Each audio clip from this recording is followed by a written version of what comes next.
Why did you put your home buying search on hold? Is it because interest rates went up? Well, you and probably hundreds of thousands of other people did the exact same thing. So, what do you think is going to happen when interest rates go down? You're not the only one with the master plan to jump back off the sidelines and into the housing market. Everyone else will probably do the same thing too. That's why Barbara Corcoran, my favorite shark in New York, real estate mogul, she's got a crazy story. You should check it out. Thinks that home price will go to the moon once interest rates start to go down. I think she's been listening to the show because that's what I've been saying for a while, but maybe it'll sound better coming from her. But I'm also going to back it up with charts and data. So let's check those out right now. Welcome back to House Rich, the first time homebuyer show where we help millennials figure out how in the world do I buy my first home. Today we're talking Barbara Corcoran, the shark's thoughts on where the real estate market may go. But let's start it off with a quote. Sellers don't want to move from their apartments or their home because they don't want to take on higher interest rates. And buyers are too afraid because they're getting less house for their money. So you have a standoff, but things are changing. The minute those interest rates go down, all hell is going to break loose and prices are going to go through the roof, she says. But sellers are staying put, but they're not going to stay put when interest rates go down 2 points. Now, let me stop Barbara there. Interest rates are not dropping 2 points. Maybe she's engaged in hyperbole, or maybe she hasn't really been in the market that much, though, where rates go. If rates were to change 2%, like in a month or so time frame, yes, the real estate will probably literally go to the moon. Like houses would jump on a rocket ship and go to the moon. More likely than not, like rates may go down like a quarter or half of a point over maybe like a 4 to 6 month time frame. So the Federal Reserve is actually meeting on June 13th and 14th to hopefully stop raising rates. If you're unaware, they've raised the cost of borrowed money, the benchmark rate, I think like the last 9 times. So this time they meet, it's speculated that they'll probably do nothing, which will be a huge win in the market. And they may encourage some folks to hop off the sideline just based on the fact that they're no longer raising interest rates. But this 2 point jump or dive is not a real thing. Sorry about that one, Barbara. So here we go. It's going to be a signal for everybody to come back and buy like crazy. The house price will likely go up by 20%. We could have a pre-COVID market all over again. To me, that's a little bit hyperbolic. I mean, a 20% jump is crazy, and then a COVID market is kind of crazy. The reason the COVID market happened was because the Federal Reserve artificially lowered the cost of borrowed money to save the economy due to COVID. Like, I don't see any scenario where we get back to COVID prices. Maybe Russia will launch a nuke or something. In that scenario, maybe we'll get back to COVID prices, but we don't want to see those, right? So here's just some of the basics when it comes to how home prices work. Is basic supply and demand. So if you go back to your scenario, like you're waiting on the sideline for home prices to go down because due to higher interest rates, you are less likely to buy a home, so demand is lower. And so when rates go up, home prices typically go down. When rates go down, home prices typically go up. And so we can look at a couple charts here.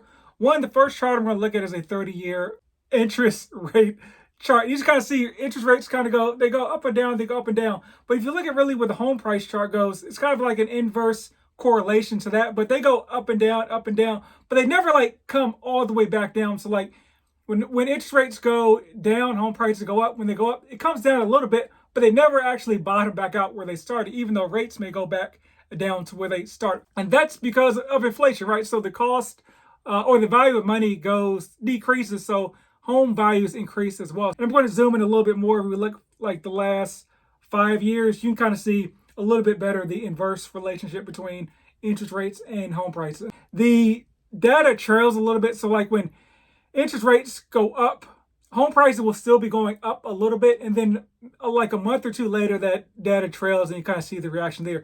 And why is that? It's because people mostly finance homes. So like if I go under contract for a home on January 1st, and then rates go up on January 2nd, I'm still under contract on that home. It's going to take me another 30 days to close on the property. So rates changing like after I'm under contract on a home are neither here nor there to me. If I haven't locked in my rate, it may suck, but I'm not going to like back out of the home buying process because like rates went up and I found like my dream home, which I may have been shopping like 2-3 months for.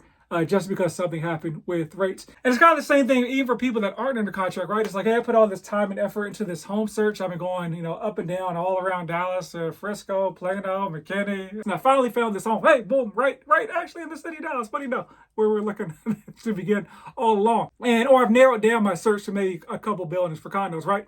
I'm not going to be like, oh no, let me just hop back onto the bench and stop looking for homes. You're going to continue looking for homes.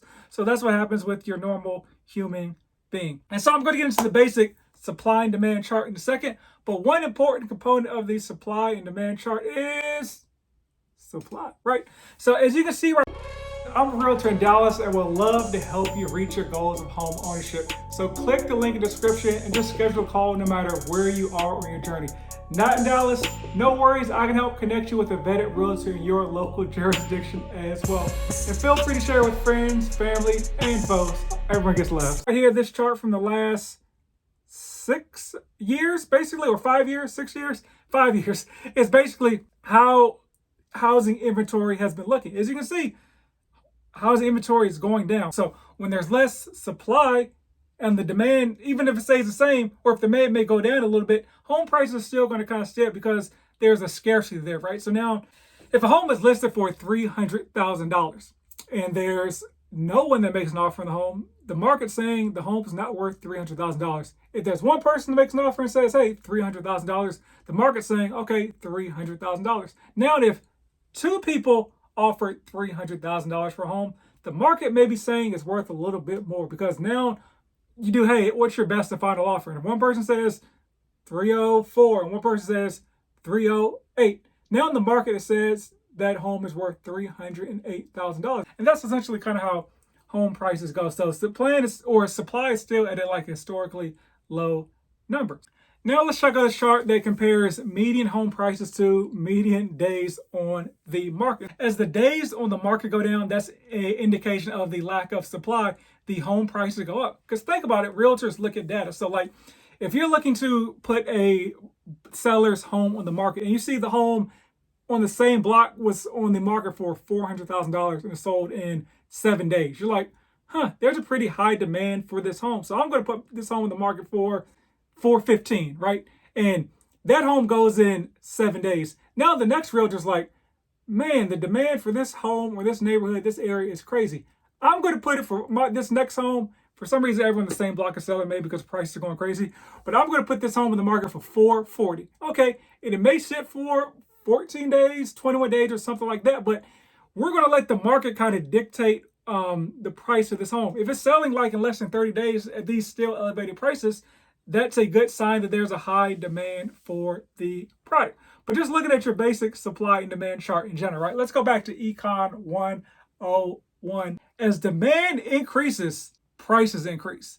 Demand increases, prices increase. Let's take this scenario with a bottle of water. So you walk into your local grocery store, there's all different price points of water, right? You probably can get a 12 pack for like $5, I guess. I don't know. I don't buy water in the grocery store, but let's say you can get a 12 pack for $5 because there's a lot of options and you're probably not in dire straits if you're going grocery shopping for water because you just left your house where there's probably a faucet, right?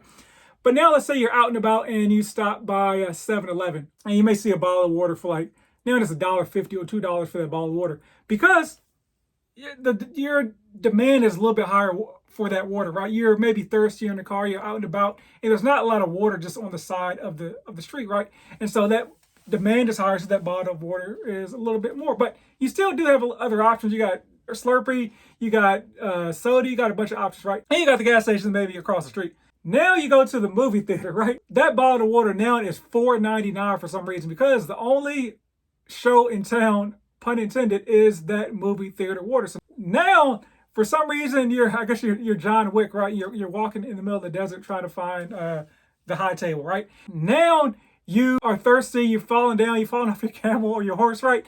And you see literally a desert oasis. And the guy's like, well, yeah, we got this water here, but I'm going to have to charge you $1,000 to get a sip of this water. The demand is very, very high. The supply is basically none. So you probably pay $1,000 for that sip of water because you're basically paying for your life in that scenario. That's kind of how supply and demand works in a nutshell, right? So that's why when interest rates go down, folks jump off the market, the demand goes up. Supply is relatively the same, or as we've seen, it's historically low, and then home prices go up. So it's kind of pick your poison, right? You can buy a home now in a potentially depressed market and maybe get a higher rate and possibly refinance in the future, or you can wait till all your friends, family, foes, and everyone in between hops off the sideline and joins you in that market. Remember 2020, 2021, right? That's what happened in a very, very extreme scenario. So that's what I got. Buy land. Rumor has it they're not making any more of it.